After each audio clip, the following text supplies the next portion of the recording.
All right, what's going on, Sooner Nation? So, we got to talk about a big time addition, even an unexpected addition for a lot of people on the Oklahoma football team.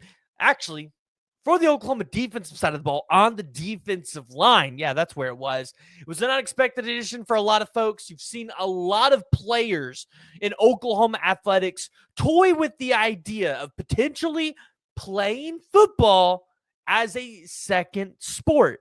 And although a lot of it's been talk, one guy actually executed on the talk, on the potential rumors. So today we got to talk about it. We got to dive into this defensive line room for Oklahoma because for a lot of Oklahoma fans, I don't really think they understand how talented this room is going into the 2025 season. So before we do that, as always, I want to hear from y'all. Make sure you guys join the discussion, jump in the comments below, give me your thoughts. And if you're new to the channel, make sure you guys wipe your feet, hit that like, hit the subscribe button. We're going to be talking about recruiting all offseason long. And let me tell you, there's no better place to come get your content. We have recruiting news. We have guys here on the podcast. We interview recruits. We interview commits. And we can keep you pretty well up to date. All you got to do is hit that subscribe button, and it's completely free to you. Nothing you have to do outside of hit subscribe. That's how you keep up with it.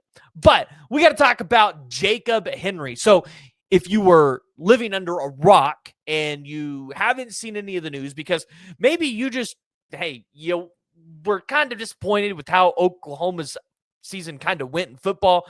You've been disappointed in the men's basketball team, so you're just like, I'm tuning out. Well, let me tell you, Oklahoma got an addition by the guy of Jacob Henry, who's a part of the wrestling team. Now, if you weren't familiar with who this kid is, in high school, he was a 3-time UIL state place winner, capped a 37-win season at Vandergrift High School in Texas with a UIL 6A 285-pound state runner-up finish.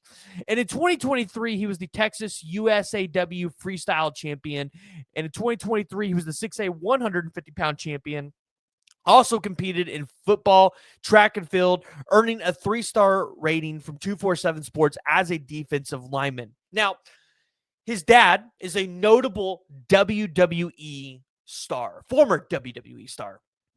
So there was a lot of hype about him coming into the Oklahoma wrestling program, kind of giving Oklahoma one of those stars that they needed in that program. And listen, he checked all the boxes. He did everything you needed.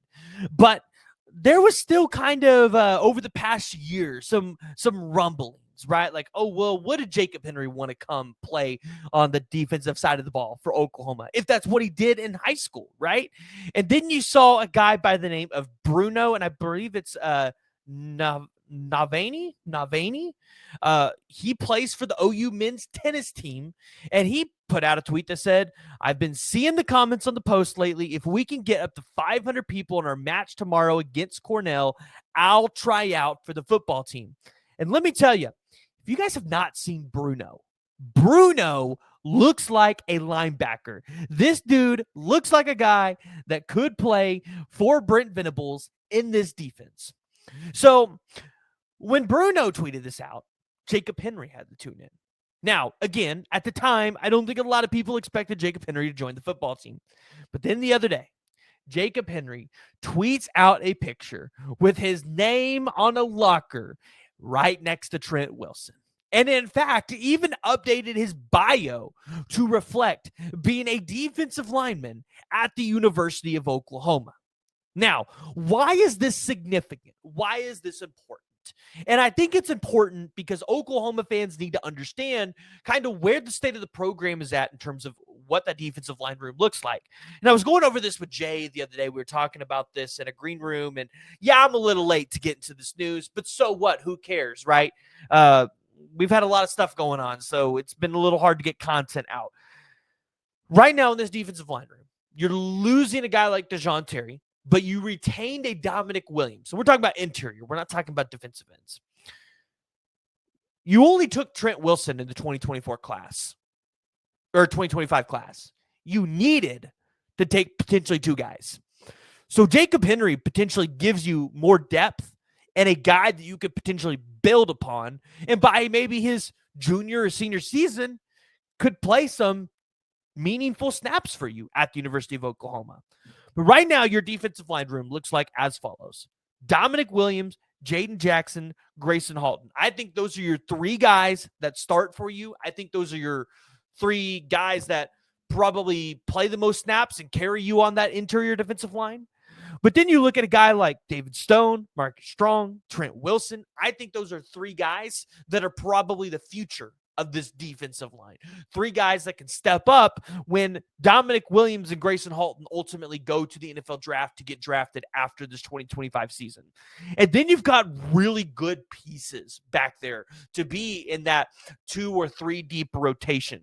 Devon Sears, who, although he didn't get as much run as I thought he would this past season because he looked really good in the spring and summer. I think a lot of people forget the strides he was making.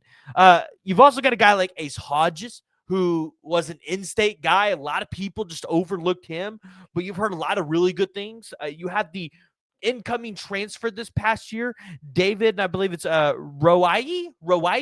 He's actually from Oklahoma City, went to New Mexico, and then transferred into the program. He is a legit 6'5", 310. If that dude has any ounce of knowing how to play that position, my Lord, any offensive line better be scared to go up against this kid.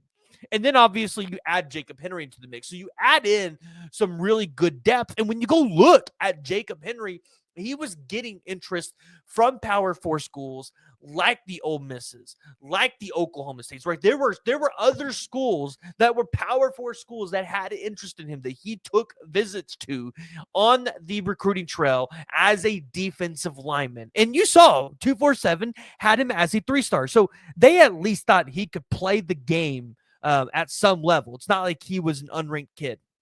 And so that's why I think this is a big addition, right? You come in here, you add in some more depth, and you just add in the possibility to have another guy that you could try to grow and develop, be in this program. And I'm not saying Jacob Henry is going to go be some world beater on the defensive line, but if he can be a guy that you can get a couple hundred snaps out of every single year, and he can go get you maybe 1 or 2 sacks, maybe, some tackles like that, that's great. That's what you want. Great rotational piece, and a guy that, you're not really having to go expend a bunch of resources for. He was already on campus, right? You had a guy that could play this position, play it probably at a high level if he's on the squad, and he was already on campus. So you didn't have to expend too many resources to go out and get him. Great pickup by the Oklahoma Sooners, and he'll be playing alongside Trent Wilson in this class. And remember, Trent Wilson is elite. He is going to be able to play with the best of them coming in. This is a guy that they're really excited for on the defensive line. You should be. I am too. So make sure you guys join the discussion. Jump in the comments below. Give me your guys' thoughts on the addition of Jacob Henry to the football team. And if you guys are new to the channel, make sure you guys hit that like and you hit that subscribe button.